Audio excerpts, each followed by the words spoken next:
If you love cracking your knuckles but hate getting the bends, stick around. We're unpacking the bubbly truth behind both. Nitrogen bubbles in our body can form due to changes in pressure, and this happens in two main scenarios: joint cracking and decompression sickness. First up, decompression sickness, also known as the bends. When divers ascend too quickly, nitrogen absorbed under high pressure forms bubbles in blood and tissues as pressure drops. This follows Henry's law, which says gas solubility in liquid changes with pressure.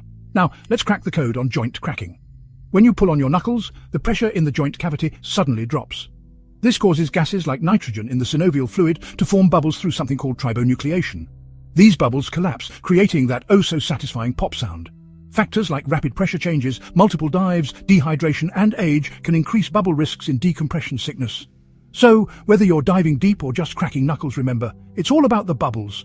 Stay curious, stay safe, and keep exploring the bubbling wonders of science.